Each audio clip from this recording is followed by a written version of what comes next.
పని వెనుక కట్టుకుంటాను వెనుక. ఇప్పుడు మన జిల్లా కమిటీలో కూడా వైస్ ప్రెసిడెంట్. తర్వాత ఆయన శంకర్ వీళ్ళది మన బెల్లంపల్లి రిటైర్ అయ్యాడు, ప్రాపర్ నిజామాబాద్ ఉన్నాడు. ఈ మన జిల్లా కమిటీ చదువులో ఉద్యోగంలో కొంచెం చదువుకొని డెవలప్ అయ్యి కొంచెం ఆర్థికంగా స్థిరపడే టైంలో కూడా ఎదిగే టైంలో ఇది ఈ ప్రభుత్వం వర్గీకరణ చేయడం వల్ల మనకు బాగా నష్టం జరిగింది. మీకు అందరికీ తెలుసు. ఏంటంటే మనకు వర్గీకరణలో ఇప్పుడు మన జనాభా పెరిగింది. ఆ 15% ఉన్న రిజర్వేషన్ 20% చేయమని మనం అన్నాం. ఉన్న దాంట్లోనే మనం ఒక వర్గీకరణ చేసి మనకు 5% ఇవ్వడం జరిగింది. ఇది అన్ని పేపర్లు వచ్చింది, అన్నిట్లో వచ్చింది, మీకు అందరికీ తెలుసు. ఎందుకంటే అప్పుడు ఆగస్టు 1 నాడు ఏదైతే సుప్రీంకోర్టు తీర్పు ఇచ్చిండ్రు అంటే కొద్దిగా మీకు చెప్తే మళ్ళీ మీరు విలేజ్లో పోయి చెప్పడానికి అవకాశం ఉంటుందని ఒక 5 నిమిషాలు. అయితే అప్పుడు సుప్రీంకోర్టు తీర్పు ఆగస్టు 1 నాడు తీర్పు ఇచ్చింది. ఏమని ఇచ్చింది? చేసుకోవచ్చు, అలా చేసుకోవచ్చు. దాంట్లో ఏమన్నారంటే అసలే లబ్ధి ఉందనోళ్ళు ఏదైతే గవర్నమెంట్ ప్రవేశపెట్టిన పథకాల్లో కూడా అసలే లబ్ధి ఉందనోళ్ళు ఎడ్యుకేషన్ పరంగా కానీ ఉద్యోగాల పరంగా కానీ ఇతర ఉపాధి హామీ పథకాలు కానీ ఇంకా వేరే కానీ అసలే లబ్ధి ఉందనోళ్ళను వాళ్ళకు మొదటి ప్రాధాన్యత ఇవ్వమన్నాం. తర్వాత అంతకంటే కొంచెము లబ్ధి పొందిన వాళ్ళు 2వ ప్రాధాన్యత ఇవ్వమని, తర్వాత 3 ప్రాధాన్యత ఇస్తూ తర్వాత ఏమైందంటే ఎంపిరికల్ డాటా తీసుకోమన్నారు. అంటే సమగ్రమైన డాటా తీసుకోండి, కులం పరంగా జనాభా పరంగా అట్లా డాటా తీసుకొని ఈ విధంగా మీరు వర్గీకరణ చేసుకోవచ్చు అని ఒకటే చెప్పినారు. చేయమని కూడా ఖచ్చితంగా చెప్పలే, చేసుకోవచ్చు అని సుప్రీంకోర్టు తీర్పు ఇచ్చిన రోజే ఆగస్టు 1 నాడు అసెంబ్లీ నడుస్తుంది.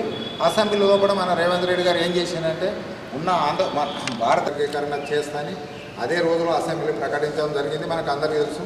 ప్రకటించిన తర్వాత ఏకసభ్యంగా ఎట్లా అంటే టైం బాండ్ 2 నెలలు ఇవ్వాలా, 3 నెలలు ఇవ్వాలా, 4 నెలలు ఇవ్వాలా, టైం బాండ్ పెట్టుకుంటా అది వేసి ఆయన ఇచ్చిన రిపోర్టును ఆ రిపోర్ట్ కూడా ఎట్లున్నదో పోయి వాళ్ళని చూడండి. అవన్నీ చూసి జనాభా తీసుకొని తర్వాత ఏ కులస్తులు ఎక్కువ ఉద్యోగాలు పోయినారు, ఏ కులస్తులు ఎక్కువ లబ్ధి పొందిరు ఉపాధి హామీ పథకంలో ఉద్యోగాలలో ఇవన్నీ తీసుకొని చేయమంటే ఆయన ఎక్కడ కూడా పోలేరు.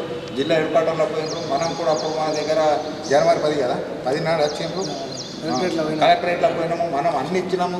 ఎన్ని ఇచ్చినా కూడా ఏంటంటే వాళ్ళు ఒకటే చేసిండ్రు, వర్గీకరణ చేద్దాము, మాలలోకి అన్యాయం చేద్దాము, నష్టం చేద్దామని ఆలోచన ఇచ్చారు. కాబట్టి ఇక మనకు నష్టం జరిగింది. అట్లా చేసిన తర్వాత ఇవన్నీ చేసిన తర్వాత దీని ప్రకారం చేయమంటే ఆయన వేయకుండా ఆయన రిపోర్ట్ ఇచ్చిండు.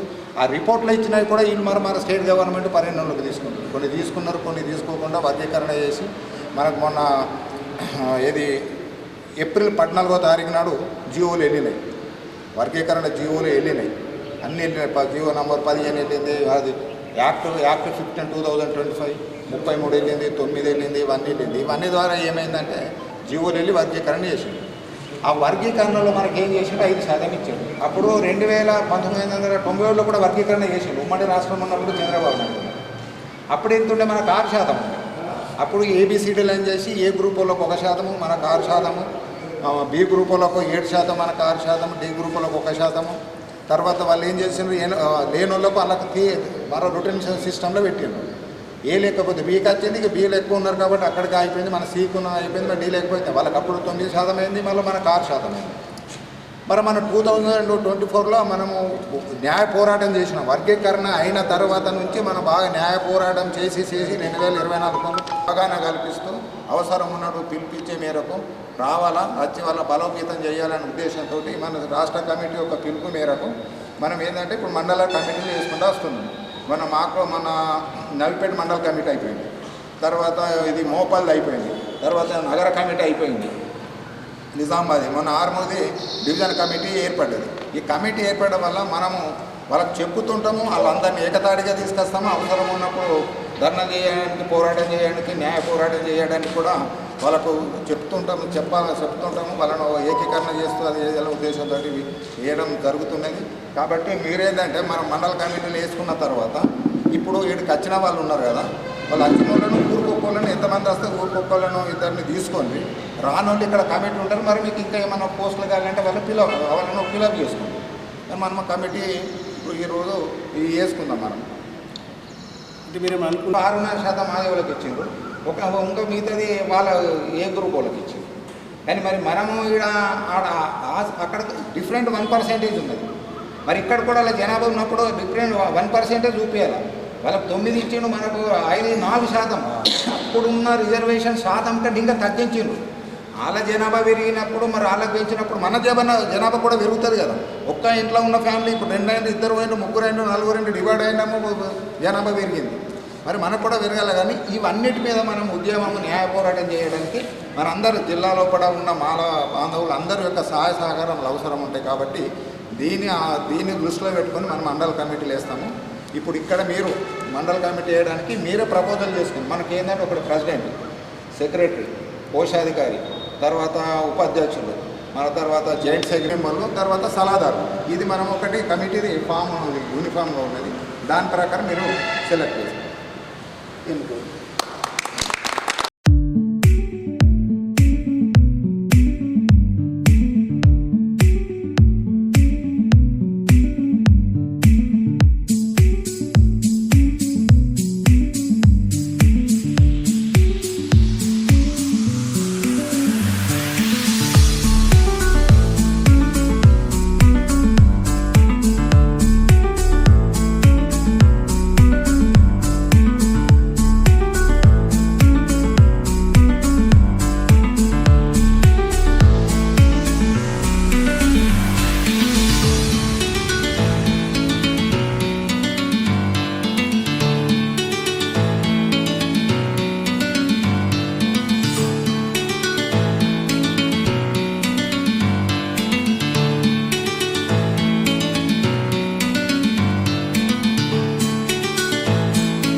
యుద్ధం మొత్తంగా మన మాటలు కాంగ్రెస్ అదే కాంగ్రెస్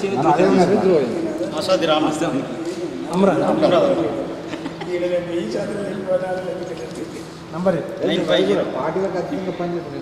మన మాల కోసం ఎడగన పోతాం. పార్టీ నేను ఇస్తే టౌన్ ప్రెసిడెంట్ కాంగ్రెస్ పార్టీ తప్పదా మన మన పోరాటం మనం చేయాలి. దాంట్లో ఒకటే నేను అనుకుంటుంది తప్పది మన మన మీరు మాట్లాడితే కానీ ఎమ్మెల్యేలు ఉన్నారు కనీసం వాళ్ళు మాట్లాడలేకపోయారు మనోళ్ళు లేదే చేసుకోవచ్చు అన్నప్పుడు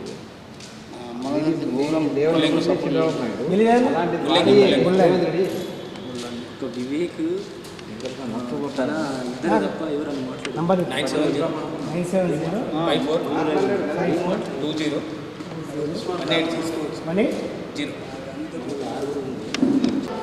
కానీ ఇది కేవలం మన మాల జాతి మన కోసం, మన పిల్లల భవిష్యత్తు కోసం, మన కోసము మనము ఈ యొక్క యూనిటీని తయారు చేసుకుందామన్న ఉద్దేశంతోనే ఈ యొక్క కార్యక్రమం నిర్వహిస్తున్నాం.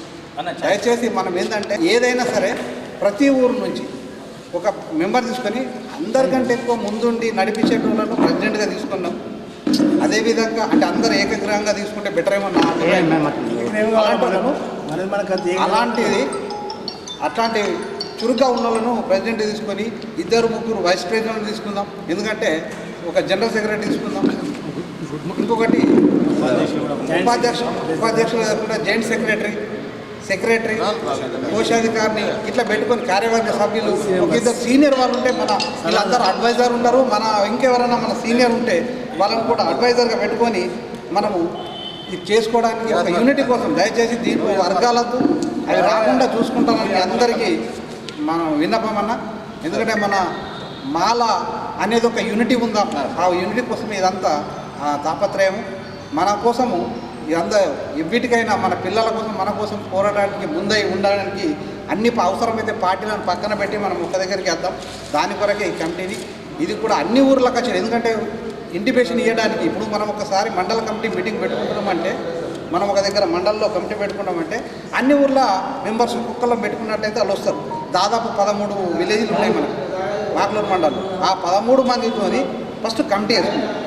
ఊరికొక్కలను చొప్పున తీసుకొని ఇంకెవరన్నా అడ్వైజ్గా ఊరికి ఇద్దరు రావచ్చు, అంటే కొందరు అడ్వైజ్గా ఇట్లా పెట్టుకుంటే అట్లాంటి వాళ్ళని ఆ విధంగా తీసుకుని పెట్టుకుంటారని కోరుకుంటూ ఈ అవకాశం ఇచ్చినందుకు అందరికీ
వంకన్పల్లి మాందాపూర్ ఉన్నది. రాదా ఊరుగా ముందు ఎస్ఎంపల్లి నుంచి రాలేదు వచ్చిందా? నగర కమిటీ అధ్యక్షుడు ఒకటి ఎస్సీసీఎల్ నగర కమిటీ చెప్తారే జెంట్ సెక్రటరీ చేద్దాం రానోళ్ళు ఉన్నారు వాళ్ళకి ఇస్తాం. ఇప్పుడు ఇలా ఉన్న వాళ్ళ దాంట్లో జాయింట్ సెక్రటరీ ఎవరైనా రాయిస్తారా ఎవరైనా పేరు?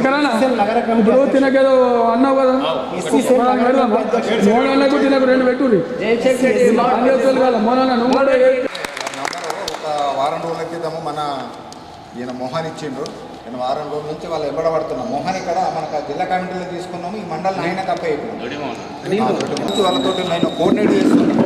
శంకరాయణతో వాళ్ళతో కోఆర్డినేట్ చేసుకొని ఈరోజు మీ అందరికీ ఇక్కడ అందరినీ పిలిపించి మరి మీకు అందరు కూడా మరొకసారి ఇక్కడికి వచ్చినందుకు మీకు ఒకసారి ప్రత్యేక ధన్యవాదాలు తెలియజేస్తూ మీ అందరి సమక్షంలో అది మన జిల్లా కమిటీ ఆర్గనైజర్ కమిటీలో మీరు వచ్చిన మీ యొక్క కోరిక మేరకు మీ విన్నపం మేరకు మన భూపతి రవి గారిని జిల్లా మామిడిపల్లి భూపతి రవి గారిని జిల్లా కమిటీలో జాయింట్ సెక్రటరీగా తీసుకుంటున్నాం జరిగింది. ఆ కమిటీని నేను ఇప్పుడు మీకు ప్రకటించడం జరుగుతుంది. తర్వాత ఈ కమిటీ ఏంటంటే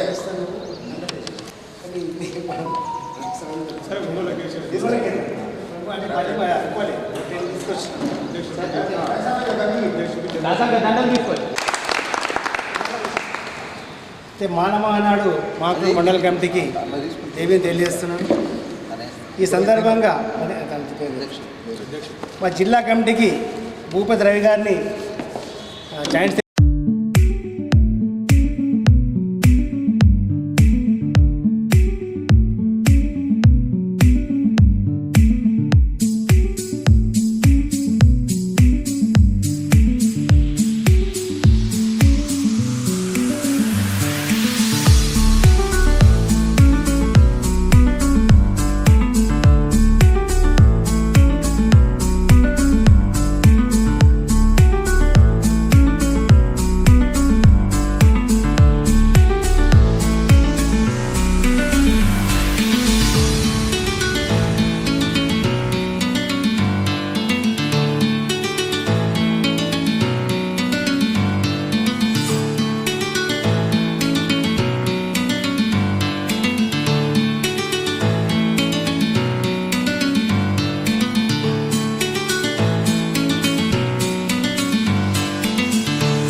ఈరోజు మాక్లూరు మండల్లో మండల్ మాల మహానాడు కమిటీని జిల్లా కమిటీ ఆధ్వర్యంలో ఏకగ్రీవంగా ఎన్నుకోవడం జరిగింది. ఇక్కడికి వచ్చిన మాక్లూరు మండల్ ప్రతి గ్రామం నుంచిన అందరికీ కూడా మాల సోదరులందరికీ కూడా జైభీములు తెలియజేస్తున్నాము. ఏంటంటే రాష్ట్ర కమిటీ పిలుపు మేరకు మండల్లో మాలా మానాడు కమిటీలు వేస్తూ కమిటీలను బలోపేతం చేస్తూ మాలలకు ఈ మధ్యకాలంలో ఏదైతే వర్గీకరణలో ఏదైతే నష్టం జరిగిందో ఆ నష్టం మీద న్యాయ పోరాటం చేయడానికి మండలంలో ఉన్న మాలలందరినీ ఏకీకరణ చేసి బలోపేతం చేయడానికి అన్ని మండలాల్లో కూడా కమిటీలు వేయడం జరుగుతున్నది. అందులో భాగంగా ఈ మాక్లూరులో ఇది మాక్లూరు మాల మానాడు కమిటీ ఇది 3వ కమిటీ వేయడం జరుగుతుంది. అయితే అందరికీ తెలిసిన విషయమే, మనకు రిజర్వేషన్ లోపల చాలా అన్యాయం జరిగింది.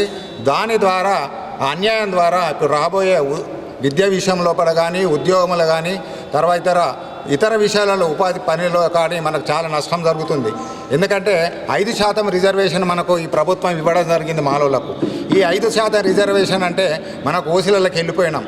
కాబట్టి ఈ రిజర్వేషన్ను మనము అంటే ఇప్పుడున్న 15% రిజర్వేషన్ 20% చేస్తూ మన యొక్క మాలలకున్న 5% రిజర్వేషన్ని 9% చేయడానికి మనం న్యాయ పోరాటం చేయవలసిన అవసరం ఉన్నది. ఈ న్యాయ పోరాటం కొరకు కూడా ఈ కమిటీ అందరూ కూడా ఈ మాక్లూరులో ఏర్పడిన కమిటీ కూడా విలేజ్లలో తిరిగి వాళ్ళకు అవగాహన కల్పిస్తూ అవేర్నెస్ కల్పిస్తూ వాళ్ళను కూడా ఏకతాటికి తీసుకురావడానికి ఈ మాల కమిటీ మండలంలో ఉన్న మాల మానాడు కమిటీ పనిచేయవలసిన అవసరం ఉన్నదని వారికి తెలియజేస్తూ, అదేవిధంగా ఈ రిజర్వేషన్ పోరాటమే కాకుండా ఈ మండలంలో ఏదైనా సమస్యలు ఏర్పడిన అంటే భూమి మీద మన భూమిని ఆక్యుపై చేసుకోవడం కానీ, దౌర్జన్యాలు చేయడం కానీ, దాడులు చేయడం కానీ, అదేవిధంగా కుల వివక్షత కానీ చూపించడము, కుల బహిష్కరణలు కూడా ఏమైనా చేసినట్లయితే ఇక్కడ మండల కమిటీ కూడా దాని మీద కూడా పోరాటం చేసి ఇక్కడ ఉన్న మన మాల సోదరులందరికీ కూడా న్యాయం చేయవలసిన అవసరం ఉంటుందని వాళ్ళకి తెలియజేస్తున్నాను. అదేవిధంగా ఇటు అన్ని సమస్యల మీద మీరు పోరాటం చేసి అందరినీ మండలంలో ఉన్న కమిటీని ఏకతాటికి తీసుకొచ్చి జిల్లా కమిటీ పిలుపు మేరకు ఉద్యమాలు చేయడానికి, రాస్తారోకలు చేయడానికి, ఇతర విషయాలు చేయడానికి ఏమైతే పిలిపిస్తామో ఆ పిలుపు కొరకు మీ సహాయ సహకారాలు అందిస్తూ మీరు మాతోటి ఉంటారని తెలియజేస్తూ, అదే నూతనంగా ఎన్నుకోబడిన మాక్లూరు మండల్ మాల మానాడు కమిటీకి జిల్లా తరఫున మరొకసారి ధన్యవాదాలు తెలియజేస్తున్నాను. ఈ కమిటీలో ఈరోజు జరిగిన ఈ కార్యక్రమంలో మాల మానాడు జిల్లా ప్రధాన కార్యదర్శి నాంది వినయ్ కుమార్ గారు, అదేవిధంగా జిల్లా ఉపాధ్యక్షులు గంట చిన్నయ్య గారు, అదేవిధంగా ఈసీ మెంబరు మన బోర్గం మోహన్ గారు, అదేవిధంగా బెల్లంపల్లి శంకర్ అన్న గారు ఈ కార్యక్రమంలో పాల్గొనడం జరిగింది. వారికి కూడా మన జిల్లా తరఫున ధన్యవాదాలు శుభాకాంక్షలు తెలియజేస్తున్నాము. మాల మానాడు కమిటీని నేను ప్రకటిస్తున్నాను. మాక్లూరు మండల మాల మానాడు కమిటీ అధ్యక్షులుగా బేగర్ రవికుమార్ మాణిక్ బండర్ గారిని ఏకగ్రీవంగా ఎన్నుకోవడం జరిగింది. అదేవిధంగా ప్రధాన కార్యదర్శిగా నీరెడ్డి శంకర్ ముల్లంగి గారిని ఏకగ్రీవంగా ఎన్నుకోవడం జరిగింది. అదేవిధంగా కోశాధికారిగా డీసీ గంగాధర్ మామిడిపల్లి, ఉపాధ్యక్షులుగా భోజన తిరుమన్పల్లి భోజన మాదాపూరు, ఆసాది ఒడ్డెన్ అమరాదు, బేగరి రవి గుటుముక్ల, అదేవిధంగా సహాయ కార్యదర్శులుగా చింతమోహన్ ఒడ్డెట్పల్లి, మేడి గోపాల్ ముల్లంగి, ఆర్గనైజింగ్ సెక్రటరీగా బేగర్ సుమన్ మాదాపూర్, పబ్లిసిటీ సెక్రటరీగా మెట్పల్లి వేణు మాదాపూర్, ఈసీ మెంబర్స్గా గోపతి గంగాధర్ ముత్యంపల్లి, బండి ఒడ్డెట్పల్లి, అదేవిధంగా సలహాదారులుగా ఆసాది స్వామి మదన్పల్లి, ఆసాది రాములు అమరాది. వీళ్ళందరూ ఈరోజు మాక్లూరు మండల్ మాల మానాడు కమిటీ కూడా ఏకగ్రీవంగా ఎన్నుకోవడం జరిగింది. వీరిని మా జిల్లా తరఫున ప్రకటించడం జరిగింది. వారికి మా జిల్లా కమిటీ తరఫున శుభాకాంక్షలు తెలియజేస్తాం.